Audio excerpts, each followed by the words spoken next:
Hi. ഇന്ന് SSC CGL 2024 Tier 2 exam ആയിരുന്നു.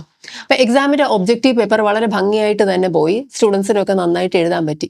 എന്നാൽ അവർ ഫേസ് ചെയ്ത ഒരു വലിയ ഇഷ്യൂ ഉണ്ട്. അതെന്ന് പറയുന്നത് ടൈപ്പിങ്ങിലായിരുന്നു. ഒരുപാട് ഇഷ്യൂസ്, അതായത് നേരത്തെ ടൈപ്പിംഗ് നന്നായി പഠിച്ച് പോയ കുട്ടികൾ പോലും ഒരുപാട് ഇഷ്യൂസ് ഫേസ് ചെയ്ത ഒരു എക്സാം ആയിരുന്നു. അതുകൊണ്ട് തന്നെയാണ് ഈ വീഡിയോ ഇന്ന് ചെയ്യുന്നതും.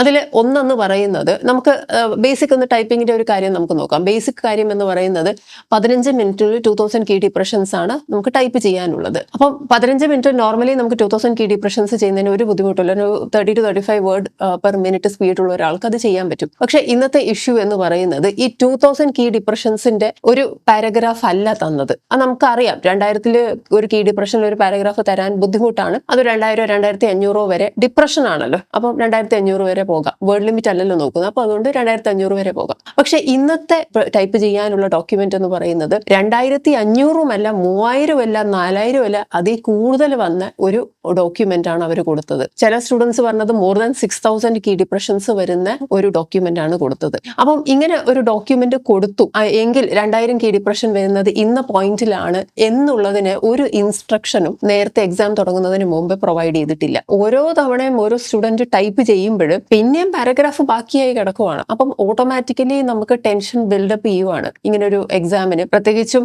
Tier 1 ക്ലിയർ ചെയ്ത് Tier 2 ക്ലിയർ ചെയ്ത് ഫൈനലാണ് ഈ പറയുന്ന ടൈപ്പിംഗ് എന്ന് പറയുന്നത്. അപ്പോൾ ഓട്ടോമാറ്റിക്കലി ആ ടെൻഷൻ അങ്ങ് ബിൽഡപ്പ് ചെയ്യുകയാണ് ചെയ്യുന്നത്. ഇപ്പോൾ ചിലവർ 3000 കീ ഡിപ്രഷൻ വരെ ചെയ്തിട്ടുണ്ട്. ഇതിന്റെ ഇഷ്യൂ എന്ന് പറയുന്നത്, ജനറലി നമ്മളൊരു 15 മിനിറ്റിനാണ് ടൈപ്പ് ചെയ്യേണ്ടത് ഓർത്തിട്ട് പോകുന്ന ഒരു കുട്ടി ഒരു 13 മിനിറ്റ് വരെ ടൈപ്പ് ചെയ്യുമ്പോഴേക്ക് തന്നെ 2000 കീ ഡിപ്രഷൻ കഴിഞ്ഞിട്ട് പിന്നെ ഒരു 2 മിനിറ്റ്സ് നമുക്ക് കറക്ഷനുള്ള സമയമാണ്. നമ്മൾ വരുന്ന മിസ്റ്റേക്സ് എല്ലാം ഒന്ന് മാറ്റാം എന്നുള്ളത്. ഇതിപ്പോൾ നമുക്കൊന്ന് റിവ്യൂ ചെയ്യാനുള്ള ഒരു ടൈം കിട്ടിയില്ല. കാരണം ടൈപ്പ് ചെയ്തിട്ട് തീരുന്നില്ല എന്നുള്ളതാണ്. എവിടെയാണ് 2000 കീ ഡിപ്രഷൻ നിർത്തുന്നതെന്ന് അറിയില്ല. എന്നാൽ സാധാരണയായിട്ട് SSC റിവ്യൂ ചെയ്യുന്നത് ഈ ആദ്യത്തെ 2000 കീ ഡിപ്രഷൻസ് ആണ്. അല്ലാതെ അത് കഴിഞ്ഞിട്ടുള്ള ടോട്ടൽ ഡിപ്രഷൻ അല്ല. ഫസ്റ്റ് 2000 കീ ഡിപ്രഷൻസ് എവിടെയാണോ വരുന്നത് അങ്ങനെയാണ് ജനറലി അവർ റിവ്യൂ ചെയ്യുന്നത്.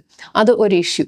അതായത് ഡിപ്രഷൻസ് വരുന്ന അത്രയും പാരഗ്രാഫ് അല്ല, അതിൽ കൂടുതൽ വലിയൊരു പാസേജാണ് കൊടുത്തത്. രണ്ടാമത്തത് ഇൻസ്ട്രക്ഷൻ കൊടുത്തിട്ടില്ല. മൂന്നാമത്തെ ഇഷ്യൂ എന്ന് പറയുന്നത് ഒരു ടെക്നിക്കൽ ഇഷ്യൂ ആണ്. അതെന്ന് പറയുന്നത്, നമ്മുടെ ഒരു വിൻഡോനെ 2 പാർട്ടായിട്ടാണ് ഡിവൈഡ് ചെയ്തിരിക്കുന്നത്. അപ്പൊ മുകളിലത്തെ പാർട്ടിലാണ് ടൈപ്ഡ് പാസേജ് വരുന്നതും താഴെയാണ് നമ്മൾ ടൈപ്പ് ചെയ്യുന്നതും. അപ്പൊ നമുക്കറിയാം, നമ്മൾ സ്ക്രോൾ ചെയ്തിട്ടാണ് എടുക്കുന്നത്. പാരഗ്രാഫ് വളരെ വലുതാണ്, അഥവാ റിട്ടേൺ ആയിട്ടുള്ള ഈ ടൈപ്പ് ചെയ്യാനുള്ള മാറ്റർ വളരെ വലുതാണെങ്കിൽ നമ്മുടെ ആ സ്ക്രോളിംഗ് പോയിന്റ് എന്ന് പറയുന്നത് ആ ബട്ടൺ ചെറുതായി വരും. അപ്പൊ നമ്മൾ ചെറുതായിട്ടൊന്ന് നീക്കുമ്പോൾ തന്നെ ഈ പറയുന്ന ഈ ഡോക്യുമെന്റ് താഴോട്ട് പോയിട്ട് ഒരുപാട് താഴെയായിരിക്കും വരുന്നത്. അപ്പൊ നമ്മൾ എവിടെ ടൈപ്പ് ചെയ്ത് നിർത്തി എന്ന് കണ്ടുപിടിക്കാൻ കുറച്ച് ബുദ്ധിമുട്ടായിരുന്നു. അത് ഒരു ഇഷ്യൂ ആണ്. കാരണം ആ സ്ക്രോൾ ബട്ടൺ വളരെയധികം ചെറുതായി പോയി എന്നുള്ളതൊരു പ്രശ്നമാണ്. അപ്പം ഈ ടെൻഷന്റെ ഇടയിൽ ഈ സ്ക്രോൾ ബട്ടണും നോക്കി എന്റെ വേർഡ് എവിടെയാണെന്ന് കണ്ടുപിടിക്കാനൊക്കെ ഭയങ്കര ബുദ്ധിമുട്ടി. മൂന്നാമത്തെ ഒരു ഇഷ്യൂ എന്ന് പറയുന്നത് സ്ക്രോളിംഗ് സ്പീഡ് വളരെ കൂടുതലായിരുന്നു എന്നുള്ളതാണ്. അതൊരു ടെക്നിക്കൽ ഇഷ്യൂ തന്നെയാണ്. കാരണം നമുക്ക് സ്ക്രോൾ ചെയ്യാം, പക്ഷെ നമ്മൾ പിടിച്ചെടുത്ത് നിൽക്കുവാണെങ്കിൽ പ്രശ്നമില്ല. സ്ക്രോളിംഗ് സ്പീഡ് വളരെ കൂടുതലായിരുന്നു. പതുക്കെ നീക്കിയാൽ പോലും വളരെ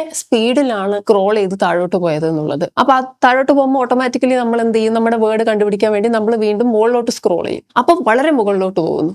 ഇതെല്ലാം 15 മിനിറ്റ്സ് ടൈമിലാണ് നമ്മൾ ചെയ്യേണ്ടത്. ടൈപ്പും ചെയ്യണം, സ്ക്രോളും ചെയ്യണം, വേർഡും കണ്ടുപിടിക്കണം. സോ ഇതൊരു അൺഫെയർ ആയിട്ടുള്ള ഒരു സിസ്റ്റമാണ്. കാരണം ഈ 15 മിനിറ്റുള്ള അവർക്ക് ടൈപ്പ് ചെയ്യാനുള്ള സമയമാണ് കിട്ടുന്നത്. പിന്നെ സ്ക്രോൾ ചെയ്യാൻ ഒരു ബേസിക് സ്പീഡ് ആണെങ്കിൽ സ്ക്രോൾ ചെയ്യാം. പാസേജ് വളരെ വലുതാണെങ്കിൽ ഓട്ടോമാറ്റിക്കലി നമ്മൾ സ്ക്രോൾ ചെയ്ത് ഒരുപാട് താഴെ എത്തിപ്പോകും. ഇങ്ങനെയുള്ള ഇഷ്യൂസ് കുട്ടികൾ ഫേസ് ചെയ്തു എന്ന് പറയുന്നത് നമുക്ക് കേൾക്കുമ്പോൾ തന്നെ നമുക്ക് ഭയങ്കര ബുദ്ധിമുട്ടാണ്. കാരണം ഈ സെക്കൻഡ് സ്റ്റേജ് വരെ എത്തുക എന്ന് പറയുന്നത് അത്രയും എഫേർട്ട് ഇട്ടിട്ടാണ് SSCയുടെ ഒരു സെക്കൻഡ് സ്റ്റേജ് വരെ എത്തുന്നത്.